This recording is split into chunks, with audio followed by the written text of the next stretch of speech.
या कह रही है आम आदमी पार्टी की भाजपा बोल रही है।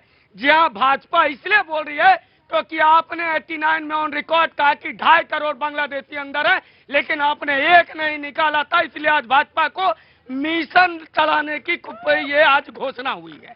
रही बात बिहार में, इन्हें दिखता है विकास नहीं दिखता। आज मैं तो धन्यवाद देता हूं भागलपुर का बेटा के लिए, हमारे यहाँ बिजली फैक्ट्री खोल दी गई, रोजगार भी बिजली भी। दक्षिण बिहार को उत्तर भारत से जोड़ने के लिए बटेश्वर थान में पुल जोड़ दिया। हमारे यहाँ इन्होंने तो बांग्लादेशियों को बिठाया, सीमांचल को पिछड़ा बनाया। हमें 4 घंटा जाना पड़ता था बागडोगरा एयरपोर्ट, अब हम पूर्णिया से बैठेंगे, कलकत्ता होते हुए विदेश निकल जाएंगे। ये दिया है हमारे सरकार ने, इसलिए बिहार आज समर्थन कर रहा है। रही बात सर, ये कह रहे हैं कितने निकाला, आपने ही कह दिया ना कि करोड़ों थे। 89 में आपने 8,000 निकाला, ये आपकी पॉलिसी थी। और आपके ही मंत्री ने झारखंड में कहा कि हम 500 रुपया का सिलेंडर रोहिंग्या और बांग्लादेशी घुसपैठियों को देंगे। तो आप सिलेंडर देने वालों कभी भी उस सरकार से न पूछो जो कह रहा है कि घुसपैठियों को मिसल।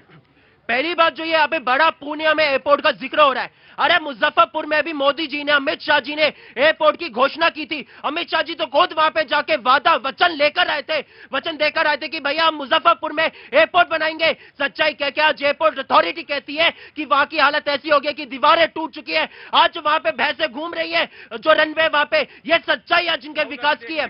सच्चाई क्या है? और यहाँ पे इन्होंने भागलपुर की जिक्र किया, अरे भागलपुर में आपने किसानों की जमीन को कौड़ियों के भाव बेच दिया, ये सच्चाई है। अरे सुन लीजिए, आज सच्चाई क्या कि अपने दोस्त के लिए क्या है, 2024 के चुनाव में मोदी जी ने कहा था ना कि भैया ये कौन सा टेम्पो भर भर के अंबानी अडानी जी लेके जा रहे हैं। वो सच्चाई है कि वो टेम्पो किसके वहां पे रुक रहा है, ये देश दिख रहा है कि आज मैं पहली बात, आम आदमी पार्टी को बांग्लादेशी और रोहिंग्याओं की बात किया इन्होंने, तो इनके नेता, इनके विधायक अतमुल्ला खान जी ओखला में बोल रहे थे कि कौन माई का लाल है जो इनको यहां से बाहर निकाल देगा। फ्री राशन बांटते थे और दिल्ली सरकार, अरविंद केजरीवाल की सरकार उनको पानी का टैंकर भी पहुंचाती थी, पर डे रोज का नियम था। और आप यहाँ बांग्लादेशी और रोहिंग्याओं के गीत गा रहे हो। पहले अपने अंदर आप झांक करके देखो कि आपने दिल्ली को बनाने का प्रयास क्या किया। ये तो हमारा दिल्ली का सौभाग्य है कि दिल्ली में सरकार बदली और परिवर्तन की लहर चल रही है। और दूसरी बात मैं कहना चाहता हूँ कांग्रेस पार्टी को, आपने एक फिल्म देखा होगा साहब, नायक, उसमें क्या कहता है अमरीश, नायक, उसमें अमरीश पुरी क्या कहता है, क्या कहते, कौन नायक फिल्म में अमरीश पुरी क्या कहता है, सत्ता में आना है तो 2-4 दंगे करवा दो, लाठीचार्ज करवा दो, बवाल करवा दो।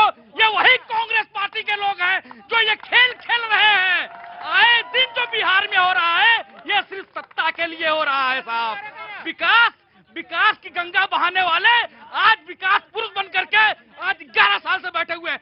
एक बात और मैं कह रहा हूं, ये जोश में भूल गए कि भैया बिहार में इनकी सरकार है, दंगे लाठी डंडे ये चलवा रहे हैं। जोश में इतना तो ध्यान रख लो। और यहाँ पे रोहिंग्या का जिक्र किया, अरे भैया हम लोग ये कह रहे हैं रोहिंग्या का जिक्र क्या सिर्फ चुनाव के समय पे ही आपको याद आता है? अभी बंगाल में चुनाव नहीं आया तो अभी बिहार में, बंगाल में आपको रोहिंग्या याद नहीं आएंगे, लेकिन जैसे ही चुनाव आएगा वैसे ही जाके आप कहेंगे कि भैया बंगाल में रोहिंग्या। असम के धुबरीगंज में अतीकुर रहमान 8.5 लाख वोट से जीते हैं, कांग्रेस के नेता, जिसे मिनी बांग्लादेश कहा जाता है असम में, उस पर इधर आओ, सुनो मेरी बात ध्यान से सुनो। ये देश हिंदुस्तान है, इंडिया, भारत, मिनी बांग्लादेश यहाँ कुछ नहीं होता। ये मेरी बात, जो असम के धूली में कांग्रेस के टिकट पे जो जीते वो बांग्लादेशी थे, बाद में साबित हुआ उनको वापस। मेरी बात सुनिए अमित जी, आपके डेमोग्राफी पे तो मैंने बात करी नहीं ना, जनसंख्या में परिवर्तन का तो बात हो सकता है, लेकिन मेरे देश का नाम नहीं बिगाड़ा जा सकता। वो भारतीय है, इंडिया है और वही है। आपके सुनिए मेरी अमित जी, कहीं पॉकेट में कोई ज्यादा कहीं कोई कम हो सकता है, आप उसको कुछ कहें ये मंजूर नहीं है। देश भारत ही रहेगा, देश भारत ही है, देश भारत है और डंके के चोट पे भारत है ये। इसको डेमोग्राफी के नाम पे देखिए, प्रधानमंत्री जी ने आज गए वहां पर, वो कह रहे हैं कि भाई आरजेडी और कांग्रेस जो है कि छवि खराब कर रही है, बिहार की डेमोग्राफी बदल रही है। सवाल तो सबसे महत्वपूर्ण ये है, आज अगर सुप्रीम कोर्ट में भी एसआईआर पे सुनवाई हुई, वहां पे चुनाव आयोग नहीं दे पाया, वो जो 3 लाख का जो डाटा यहाँ पे चल रहा था, उन्होंने वहां पे जब उनसे पूछा, अच्छा ये भी बड़ा गजब है भाई, है ना। SIR पे, जिसको जिधर से हाथी दिखाई पड़ता बोले हाथी कैसा होता है, बोला एक हाथी पतली पूंछ जैसा होता है, क्योंकि उसने हाथी की पूंछ पकड़ी थी। किसी ने बोला कि हाथी कैसा होता है, उसने सूंड पकड़ी थी, उसने बोला हाथी एकदम गोल जैसा सूंड जैसा होता है। और किसी ने, रुको सर, जब सुप्रीम कोर्ट किया करिए या उसका डिसीजन कोर्ट किया करिए तो पूरी बात पूरी परिप्रेक्ष्य में बताया करिए, आधी अधूरी जानकारी ठीक नहीं होती। मैं आधी अधूरी नहीं रख रहा, मैं तो कह रहा हूँ 25 जून से वो मिशन चल रहा है, अभी तक तो वहाँ पे नहीं दिखा है घुसपैठी, प्रधानमंत्री जी को दिख रहा है।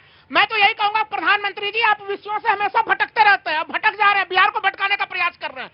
JP नड्डा जी 2 दिन पहले बिहार की यात्रा पे गए थे, इतना तीव्र आंदोलन, धरना प्रदर्शन बिहार के छात्रगण, तमाम लोग, दूसरे लोग कर रहे थे कि वो बिहार में बीजेपी मुख्यालय में अपनी बैठक नहीं कर सके, कहीं दूसरा जगह गेस्ट हाउस में जाके बैठक करनी पड़ी। ऐसी सरकार चल रही कि जनता वहां पे खुद ही इनसे निराश है। जो सबसे महत्वपूर्ण चीज, आज माननीय प्रधानमंत्री जी कह रहे हैं कि मखाना बोर्ड का हम शुभारंभ करने जा रहे हैं।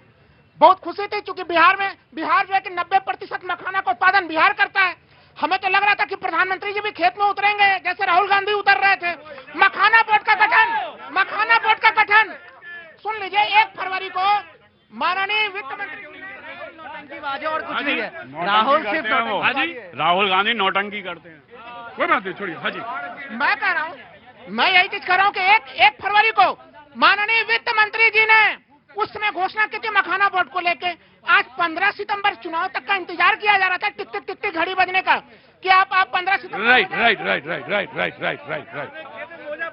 हाँ जी, मखाने खेत में मोजा पहनकर उतारना चाहते थे ये, मखाने खेत में, मोजा पहनकर, मखाने खेत में, मोजा पहनकर, मखाने खेत में कौन सा किसान जाता है मोजा पहनकर? हाँ?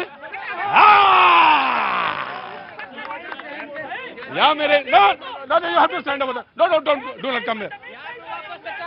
काश ऐसा होता कि हर किसान मोजा पहन के ही खेत में जाता।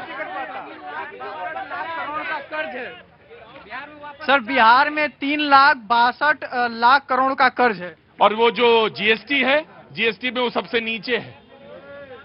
अब सवाल ये है कि बहस का मुद्दा ये है, आप ही समझेंगे, क्योंकि आप ही बुलाए विद्वान के तौर पे हमने। नहीं यार, खड़े रहो वहां पे, अभी आके बिल्कुल डिस्टर्ब मत करो, वहीं खड़े रहो।